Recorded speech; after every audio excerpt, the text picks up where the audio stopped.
الحمدللہ رب العالمین والصلاة والسلام علی سید الرسل وخاتم النبیین وعلی آلہ واصحابہ اجمعین۔ اعوذ باللہ من الشیطان الرجیم، بسم اللہ الرحمن الرحیم۔ وانفقوا فی سبیل اللہ ولا تلقوا بأیدیکم الی التہلکہ واحسنوا ان اللہ یحب المحسنین۔ صدق اللہ العلی العظیم۔ اللہ پاک کا ارشاد ہے کہ اللہ کے راستے میں خرچ کرو اور اپنے آپ کو ہلاکت میں مت ڈالو۔ اس قرآنی آیت کو جب سامنے رکھ کے ہم سوچتے ہیں کہ جس اللہ نے مسلمانوں سے سودا کیا ہے کہ تمہاری جان تمہارے مال کے بدلے میں تمہیں جنت دوں گا، اس اللہ پاک کو ہماری جان اور ہمارے مال کی کتنی فکر ہے، اس کے لیے مختلف ہمیں احتیاطی تدابیر فرما کر ہمیں ہر لحاظ سے محفوظ کر دیتے ہیں۔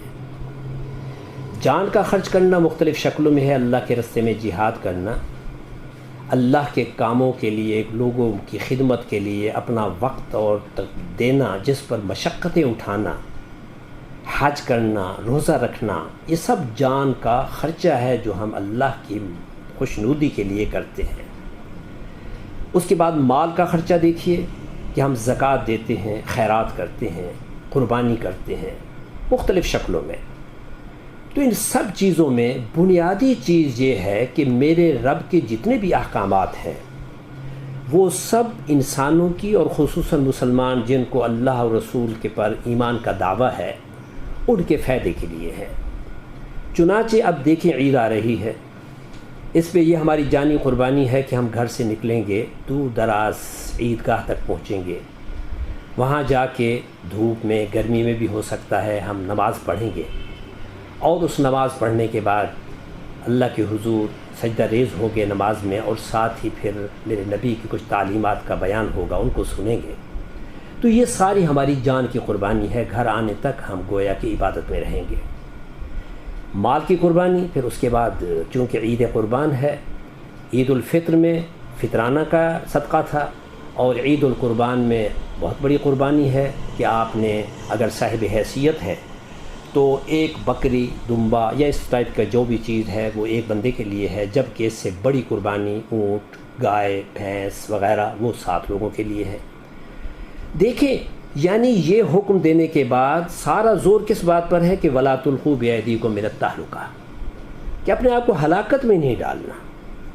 مقصد یہ ہے کہ کوئی بھی میرے طرف سے آزمائش آتی ہے، میرا رب کہتا ہے میری طرف سے کوئی آزمائش آتی ہے۔ حضور پاک صلی اللہ علیہ وسلم کے زمانے میں برس کی بیماری کا مسئلہ ہوتا تھا، کوڑ کا مسئلہ ہوتا تھا، اس قسم کی تکلیفیں آتی تھیں، تو حضور پاک صلی اللہ علیہ وسلم نے اپنے عمل سے ثابت فرمایا کہ اس میں احتیاط کرو۔ آج ہم دوستوں سے کوئی بات کرتے ہیں، کہتے ہیں اللہ پہ توکل کریں۔ میرے بھائی، میرے نبی سے زیادہ متوکل کون ہوگا؟ میرے آقا صلی اللہ علیہ وسلم تو ایک آدمی کو جو آتا ہے تو فرماتے ہیں کہ بھئی اونٹ کہاں چھوڑا؟ کہتا ہے میں اللہ کے توکل پہ چھوڑا ہوں۔ فرمایا جا توکل سے جا کے باندھا اس کو۔ تمام احتیاطی تدابیر کرنے کے بعد توکل کا حکم ہے۔ یہ غفلت کی بات کہ احتیاطی تدابیر نہیں کرنی، بس اللہ پہ بھروسہ کرنا ہے۔ جب اللہ اور اس کے رسول کے حکم کو نہیں مانیں گے تو آپ کو اللہ پر توکل کرنے کا گویا کہ آپ نے کیا ہی نہیں۔ جب آپ نے اللہ پہ توکل نہیں کیا، اللہ کا کہا نہیں مانا، تو اللہ پاک آپ کی کیسے مدد فرمائیں گے؟ اللہ پاک اپنے ماننے والوں کو، اپنے نبی کے ماننے والوں کی مدد کرتے ہیں۔ لہٰذا نماز عید الاضحیٰ انشاءاللہ جو ہفتہ کو ہونی ہے، تو آپ سب حضرات جتنے بھی میرے بھائی مسلمان سن رہے ہیں ان سب پر لازم ہے کہ رسول اللہ کے طریقے کے مطابق وبائی حالات میں جیسے آپ صلی اللہ علیہ وسلم احتیاط فرماتے تھے، ہم نے بھی احتیاطی کرنی ہے۔ چنانچہ ایک قبیلہ بنی ثقیف آیا تھا میرے آقا صلی اللہ علیہ وسلم کی خدمت میں، سب لوگ اسلام کے لیے آئے تھے، اور اسلام میں یہ طریقہ ہے کہ بیعت ہوتی ہے۔ بیعت کے لیے آئے تو ایک صاحب کو کوڑ کی تکلیف تھی، تو برس کا مسئلہ تھا، تو آپ نے فرمایا کہ آپ ذرا سائڈ میں بیٹھ جائیں۔ آپ نے ایسولیشن کا حکم دیا، قربان جاؤں اس زمانے میں یہ الفاظ نہیں تھے، مگر عمل میرے نبی کا جو بھی تھا وہ آج نہیں قیامت تک کے لیے تھا۔ آپ نے فرمایا کہ آپ سائڈ میں بیٹھ جاؤ۔ اسے کہا یا رسول اللہ میں نے تو اسلام لانے کے لیے بیعت کرنی ہے آپ کے ہاتھ میں۔ آپ نے فرمایا کہ تیری بیعت وہیں بیٹھے ہو گئی۔ آقا صلی اللہ علیہ وسلم میں کبھی سوچتا ہوں کہ اگر نبی پاک اس کو ہاتھ لگا دیتے وہ ویسے ہی ٹھیک ہو جانا تھا، مگر نہیں، تیرے میرے لیے یہ حکم دینا تھا کہ توکل اور اللہ پہ بھروسہ اس شکل میں ہے کہ اللہ نے جو احتیاطیں فرمائی ہیں ان پہ بھی عمل کریں۔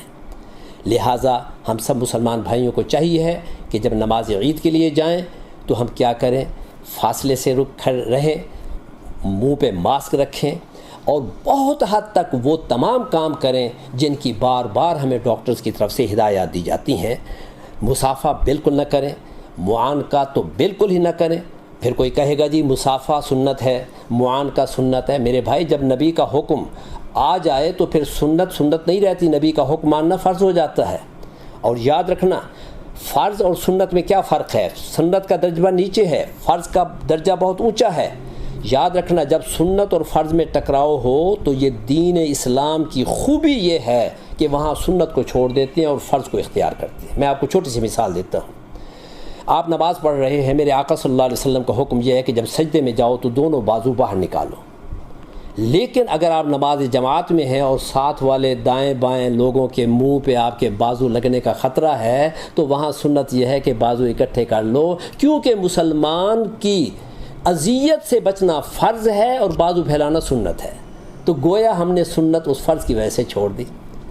حجر اسود کو جاتے ہیں، بوسہ دینا سنت ہے، لیکن اگر تمہاری وجہ سے کسی کو تکلیف ہوتی ہے تو تکلیف دینا چونکہ حرام ہے اور کسی کو تکلیف سے بچانا فرض ہے، لہٰذا وہاں آپ حجر اسود کا بوسہ چھوڑ دیں گے اور اس طریقے سے بجائے سنت کے فرض پر عمل کریں گے۔ تو میرے بھائیوں، یہ ذہن میں رکھیے کہ جب تک ہم نبی پاک صلی اللہ علیہ وسلم کے تمام احکامات پر، یہ نہیں کہ جو اچھا لگے اس کو اختیار کرنا ہے اور جو نہ لگے اس کو چھوڑ دینا ہے، نہیں، مسلمان کی شان یہی ہے کہ میرے نبی کی ہر ادا کو پسند کرے۔ چنانچہ ہم نے عید الاضحیٰ میں تمام SOPs پہ پورا عمل کرنا ہے، کوئی مصافحہ نہیں، کوئی معانقہ نہیں، یہی سوچ کر کہ یہ نبی کی سنت، ہم اس سنت پہ عمل کر رہے ہیں جو میرے نبی نے اس بنی ثقیف کے طائفہ کے ساتھ کی تھی کہ فرمایا تمہارا بیعت ہو گئی، ایسے ہم سمجھیں گے۔ چنانچہ میں نے بھی پچھلی مرتبہ جب عید پڑھائی تو فوراً میں نے اعلان کیا کہ تمام حضرات کا معانقہ بھی ہو گیا، مصافحہ بھی ہو گیا،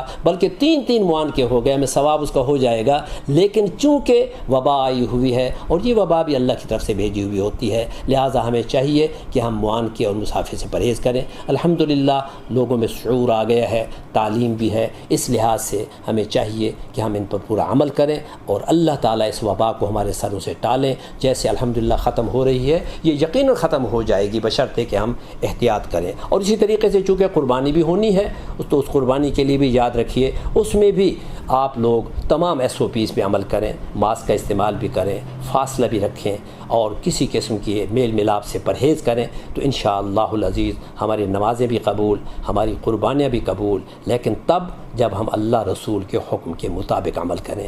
انشاءاللہ العزیز آپ حضرات کو ابھی سے عید مبارک ہو۔ انشاءاللہ یہ عید امت مسلمہ کے لیے واقعی عید بنے گی جب ان کا عمل اللہ اور رسول کے حکم کے مطابق ہوگا۔ جزاکم اللہ خیر۔ السلام علیکم ورحمۃ اللہ وبرکاتہ۔